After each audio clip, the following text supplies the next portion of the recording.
A private sector trade union seeking to legally increase the redundancy benefit package beyond current legal limits. Security cameras expected to make a comeback on the Carnival route in 2016, and dwindling public support presents challenge for the upkeep of the Dominica Infirmary. Season greetings, I am Idonatun Baptist with the Channel 5 News. Details after this.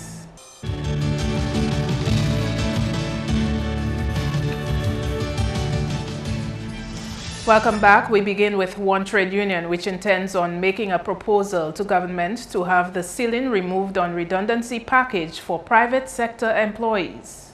The Waterfront and Allied Workers Union, WAHU, is representing redundant employees of the Dominica Coconut Products Colgate-Palmolive. Their management has agreed to offer more benefits than what is provided by law.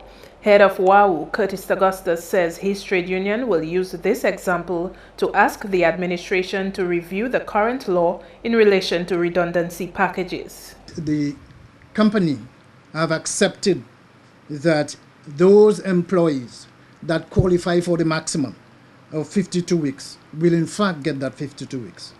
And in addition to that, they are giving them 3 months pay, which is equivalent to 12 weeks.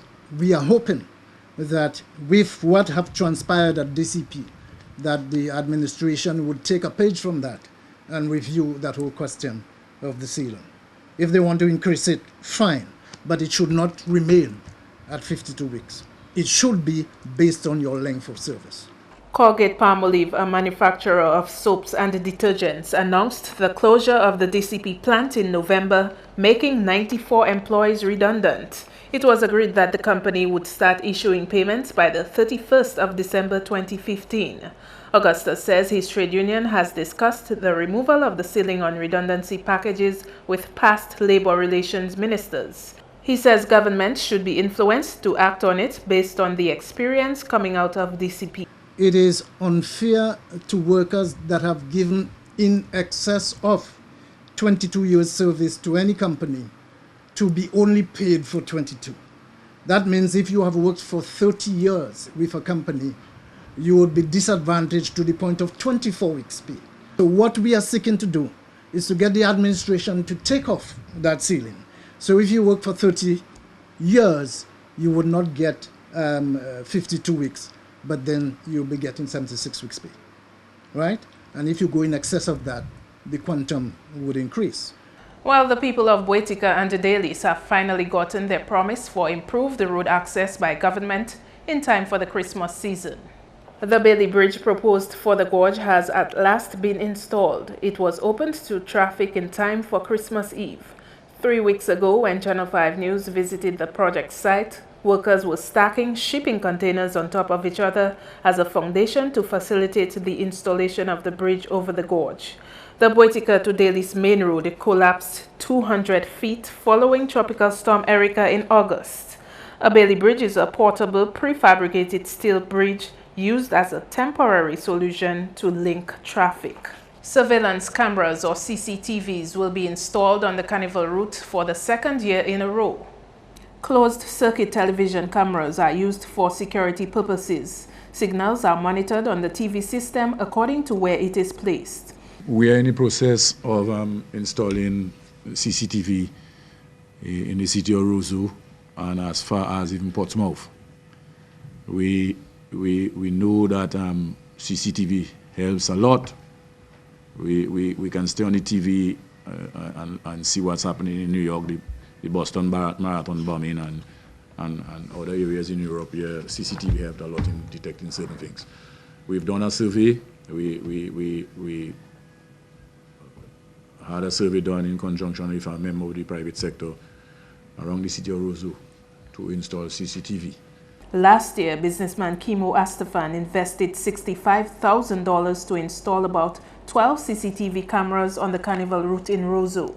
I would also plead with the business community that every business community in the city of Roseau and Portsmouth, and even the home of private residents who can afford it, to install CCTV.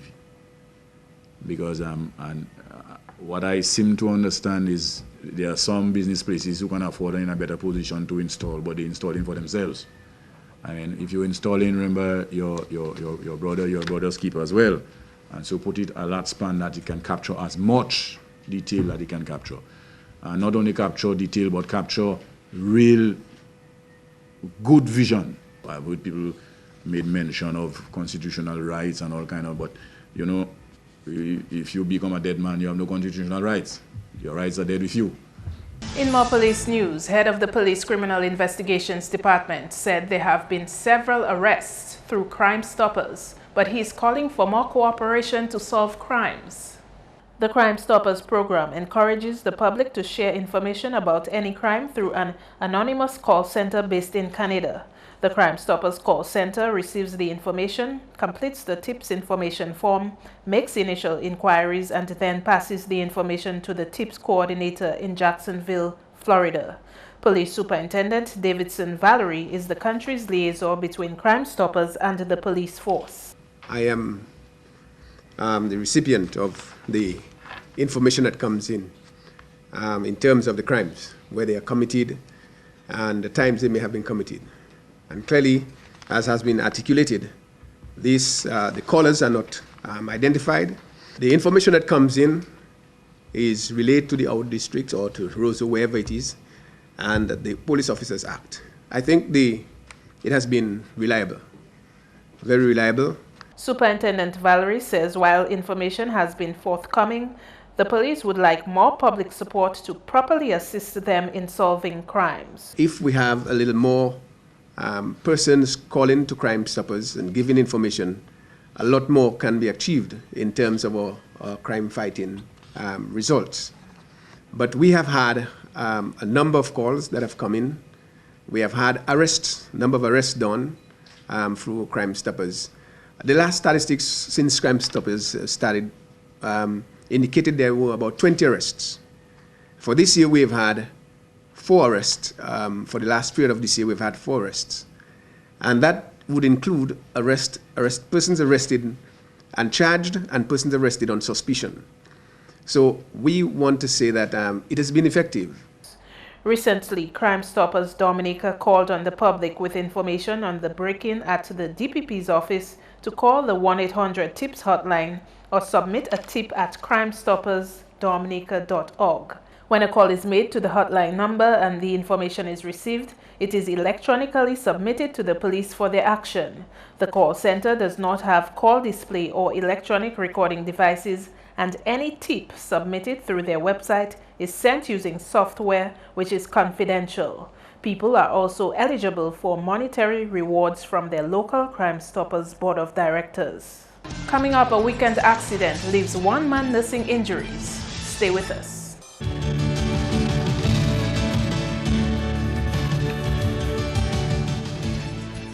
Thanks for staying with us. 1 man is currently nursing injuries at the intensive care unit of the Princess Margaret Hospital following a weekend accident in Kulibistri on Saturday. The police are carrying out investigations into a motor vehicular collision which occurred about 6:50 p.m. on Saturday, the 26th of December 2015, and which has left Troy Shillingford, male adult of Stock Farm, nursing internal and external injuries. The collision occurred on the Edward Oliver Libla Highway, north of Kulibistri, in an area known as Gel Lyon. At the time, Shillingford was the rider of a Triumph street bike, registration number PI 908. It is alleged that he lost control of the street bike and collided with a rock. He was transported to the Accident and Emergency Department of the Princess Margaret Hospital, where he was seen by a medical doctor and admitted. In other police news, a middle-aged Chinese woman is also at the hospital receiving treatment for a gunshot wound. A 50-year-old female of Chinese descent alleged that about 7:20 p.m. on Wednesday, 23rd of December 2015 at Fokole, she was attacked and robbed of an unspecified amount of cash, 2 iPhones, bank cards, and other personal items by 3 individuals wearing masks and armed with firearms. the victim sustained a gunshot wound to her right knee. She was transported to the Accident and Emergency Department of the Princess Margaret Hospital, where she was seen by a medical doctor and admitted. Investigations are ongoing. Meantime, investigations continue into a robbery at a gas station in Castle Comfort on the 21st of December. The filling station, owned by Cleveland Robinson, located at Castle Comfort, was robbed of an unspecified amount of Eastern Caribbean currency by two individuals wearing masks and armed with a shotgun. During the alleged robbery, 3 shots were fired, but no one was injured. Investigations are ongoing. And a motor vehicle which went missing in mid-December has been recovered. The police can report that one blue Yamaha 250 Raptor Wheeler all-terrain vehicle or ATV belonging to Emil Deputer of Shawford, which went missing between 4 p.m. on the 18th of December 2015 and 8 a.m. on the 19th of December 2015, was recovered. The all-terrain vehicle was recovered at Jimit on Monday, 21st of December 2015. Investigations are ongoing. Anyone with information which can assist the police in the investigations can contact the Criminal Investigations Department at telephone numbers 266-5164, 266-5165, and 266-5119, or Crime Stoppers Dominica at telephone number 1-800-8477. Limited support from the general public is being cited as one of the major challenges facing the Dominica Infirmary. Andrea Louis has more. The institution relies heavily on assistance from Dominicans for its upkeep. In late November, the Dominica Infirmary held its Residents Awareness Week campaign, which reaped great success for those at the infirmary. The public is now, I must say, more aware of the work that we do, the service that we provide, and through that week we have been given a lot of donations. So for that particular week in this year, I must say, covered up and made up for the past couple months, and I really encourage persons who have not yet brought in their donation to do so, because is that what we rely on to make the institution a better place for the residents there. Pampers is a heavy cost to the institution, and though the government gives us a subvention on a monthly basis, it is not sufficient to run through the month. So we're encouraging persons out there who don't have an idea as to maybe what the institution needs. Well, I'm telling you, we need Pampers, we need toiletries, we need cash as well, we need provisions. We are home, and we really want to make it a special home, unique home, but we cannot do that by ourselves. John Baptist hopes that for 2016, more Dominicans will lend a hand to the infirmary. I look forward to those who are going to come on board, who are going to join us in achieving our goal in making the infirmary the #1 place for elderly persons in Dominica. Let us make their meals more palatable. Let us give them the new wheelchairs, the beds. Let's brighten up there. Let's come together, join hands, and let's do this for our elderly in Dominica. The Dominica Infirmary currently houses 95 residents. Andrea Louis, Channel 5 News. And plans are afoot to strengthen the parenting programs for parents of children living at Chances in Jimit. A donation of 5,000 Canadian dollars was made to Chances on Monday. The contribution came from a fundraising venture by a group of Dominicans living in Canada.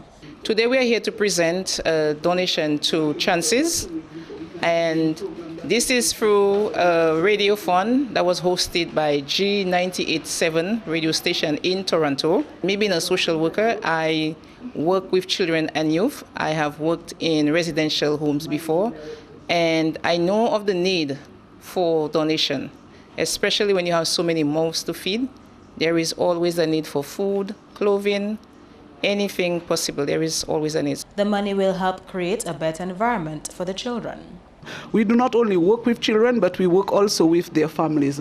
So this will assist greatly in ensuring that they have proper education, proper food, proper accommodation, training for parents, and a whole lot more. So we wish to thank you most sincerely, and we hope that we have started a good relationship with us in Dominica and you in Canada. Chances provides a safe environment for children from birth to age 18.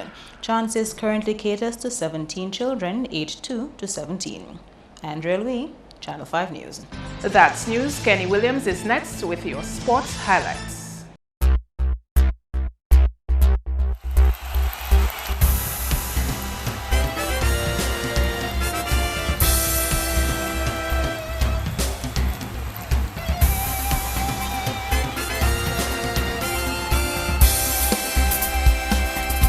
Hello everyone and thanks for joining us. We bowl off with cricket. Not a good day for West Indies as the team struggled to show resistance against Australia in the second test match. The Windies won the toss and decided to field. Australia dominated the visitors' bowling attack, setting the target at 551 for 3 declared in the first innings. 4 Australian batsmen recorded a century each in the first innings. Khawaja 144, Stephen Smith not out for 134, Joe Burns 128 and AC Vogues undefeated for 106. Jerome Taylor and Craig Brathwaite unleashed the only bowling attack of note on the Australians, claiming 2 for 97 and 1 for 78 respectively. The Windies in reply were all out for 271, with Darren Bravo showing the most resistance with 81 from 204 balls and Carlos Brathwaite 59 from 126. The home team went back to the crease for the second innings and again dominated the West Indies bowling attack, this time ending on 179 for 3. West Indies took 3 wickets. Jason Holder 2 for 49, Carlos Brathwaite 1 for 30. The Windies will need a miracle to recover from this setback since Australia leads by 459 runs and have 7 wickets remaining. In more Test cricket, the English team let the South Africans know they mean business when they set the score at 303 with no English batsman left to bat. Nick Cupton top scored with 85 for England. The South African team showed some good bowling performance with Dale Steyn and Mohan Morkel taking 4 wickets each for the home team. South Africa replied with 214 all out, with the most resistance coming from Dean Elgar with 118 not out. Stuart Bourne and Moeen Ali each picked up 4 for England, with Stephen Finn taking 2 more. In the second innings, England ended on 172 for 3, with Joe Root top scoring 60. Dane Peat took 2 for 65 and Mohan Morkel 1 for 19. England now leads by 261 runs with 7 wickets remaining on day 3 of their test match. Moving on to track and field. 4 were called, but only 3 showed up on the 5K Boxing Day road race to determine the boss of the middle distance races. The 5K event started from under the cliff at Point Michelle and ended at Bullseye Pharmacy. Cedric Harris has details. In first place, we had Cameron Cabon Pioneers Athletics Club. He ran 18 minutes flat. Second place was Jabez Ferrara, also Pioneers. He was in 18 minutes 06.9 seconds. And third place was Bram Sanderson, 767 club. His time was 20 minutes 0.2 seconds. PRO of 767 Sports Entertainment says the athletes were happy with their rewards and the support from the public was good. First prize was $500, second prize $450, third prize $200. And they were pretty satisfied, to come out at the homes on the day, come around a race, come around a very exciting race, and at the end to get a nice little reward after the Christmas day, It felt good. I could see the smile on the face, It was a tightly run race. They were neck and neck from the get-go. The fans along the route in Newtown area, go down to High Street and stuff. That was pretty nice as well. Meantime, DAAA president says the initiative was a good one and hopes the annual event gains more attention. The top of the crop there and prove that right now we prove who is the best, and that's a good initiative. Hopefully next year normally we have our 5K series that we start sometime in October, early October, and we could maybe make that event the final. So we would have normally the card church and have one race and then we come down. And finally in forehand domino, there were 4 wins in Zone B and 3 in Zone A. In Zone B, Mariner Monzion crushed Al Motors by 1,118 points. Rebels defeated Giants by 42 points. Task Force and Metrics battled to a 4,002 and 3,654 points finish respectively, and Dolphins beat Babi 007 by 359 points. In Zone A, Skills bested Martian by 208 points. Mams Execute tasted a sour defeat from Tambin City of 185 points, and Fire Services beat Golden Arms by 649 points. That's all the time we have for sports. I am Kenny Williams. Join us again next time.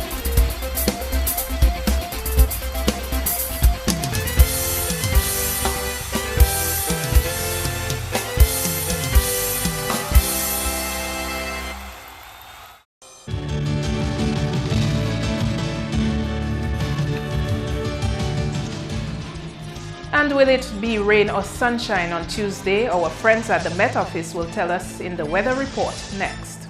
Hello, good evening. Welcome to tonight's weather broadcast. I will be your presenter for this evening, Farah Rock Korea.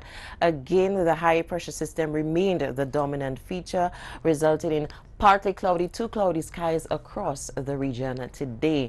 Earlier visible satellite imagery showed some low-level clouds which traverse the islands of the Lesser Antilles. Earlier radar imagery indicated some scattered shower activity, mainly across the central portion of the Lesser Antilles.